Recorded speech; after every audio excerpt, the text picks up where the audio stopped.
BMW Motorrad have been building horizontally posed twins since the dawn of time, it seems, before even fermented cabbage was invented. Their venerable flat twin engine has powered a dynasty of motorcycles, including Tourers, Sportsters and even off-roaders. But like sauerkraut, you either love or loathe the BOXER engine bikes. But what about this? Its lesser-known sibling, the Einzelner Zylinder, possibly a more palatable flavour?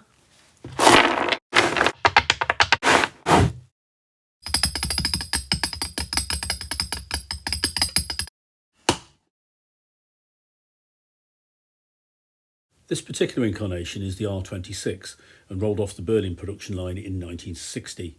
It features Earl's forks up front, a 15 horsepower engine, the odd side-mounted kickstart and the obligatory shaft final drive.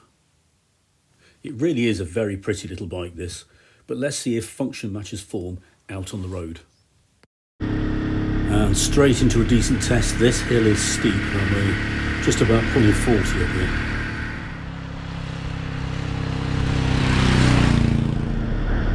She's having to hold a steady 55 miles an hour along here to keep up with traffic. Right, we'll take the next Ausfahrt so we can have a little stop and discuss how the bike's ridden so far. Okay, well, we've done a few miles now on these fairly fast A roads, and although the bike will happily do those kind of speeds, sort of 50 or 60, you are contending with beasts like this one. I'll let it go past.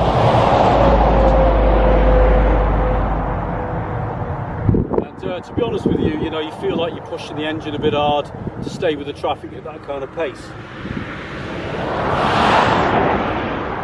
You get a little bit of vibration, sort of 50 to 60, and although it's not destructive, you feel that the engine and the bike would be happier a couple of notches lower than that.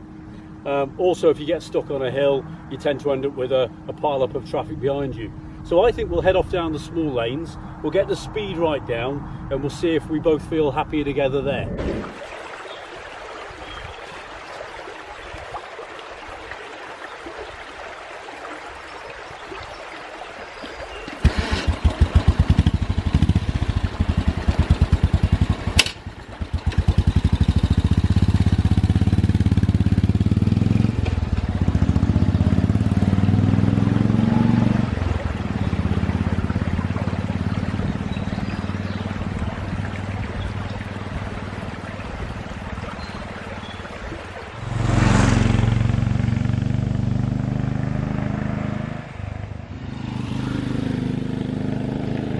The single-cylinder BMs are thin on the ground here in the UK. Let's have a look at the model history to find out why.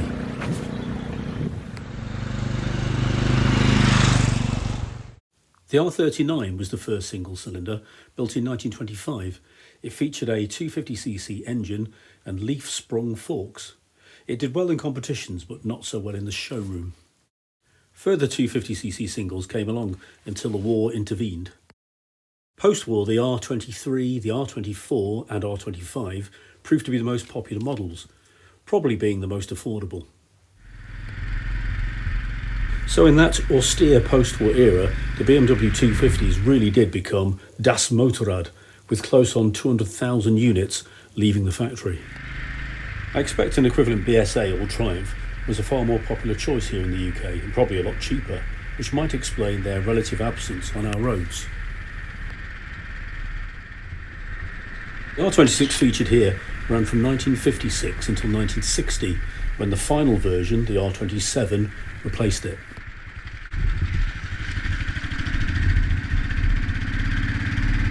The R27 boasted 18 horsepower through a higher compression and hotter cam.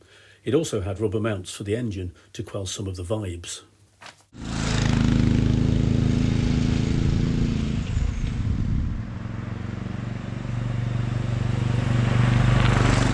I think we'll have a little stop and reconsider how the bike has been in the lane environment.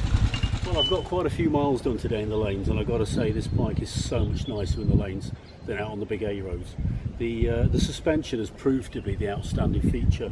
The Earl's forks and the swinging arm and shocks at the rear smooth out the lanes amazingly well, because they are quite bumpy around here, and it's kind of like the proverbial magic carpet ride, as they say. The engine, although it's underpowered, it's got a big heavy flywheel, and that gives the impression of like an elasticity that at low speeds it kind of just powers you along effortlessly and very smoothly.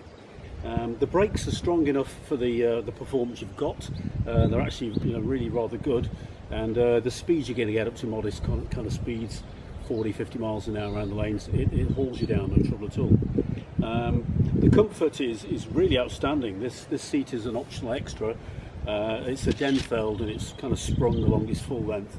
I think the original saddles were like a rubberized molded saddle, and I've heard they're good too, and this is very comfortable. The handlebars are a bit on the narrow side. I think that's typical of BM, with a slight lean forward, but it puts you into a nice position to cut into the wind. It's pretty good. These bikes had some nice little features. For example, you can hinge the mudguard there to lift it up. You undo these bolts, and then that aids getting your rear wheel out. And it even comes with a bicycle pump, so when you've mended your flat tyre, you can blow your tyre up at the side of the road. The vintage BMs are affectionately referred to as the black and whites. Schwarz was the only colour on offer, but when Werner, head of the paint shop, had his midlife crisis in 1973, he went berserk with a can of orange.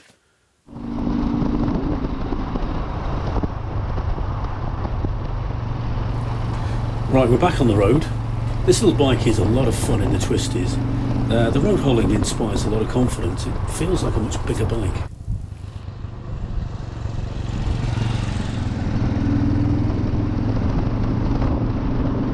I tell you what, on this downhill section, it feels like gravity's gifted me another 5 horsepower. We've finally actually got a bit of schnell.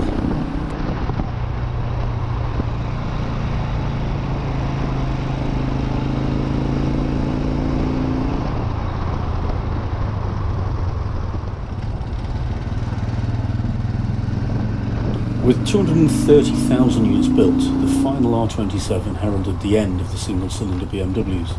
We wouldn't see another single-cylinder BMW until the F650 was introduced in the early 1990s.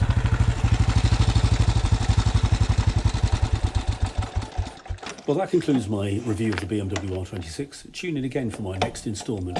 Thanks for watching.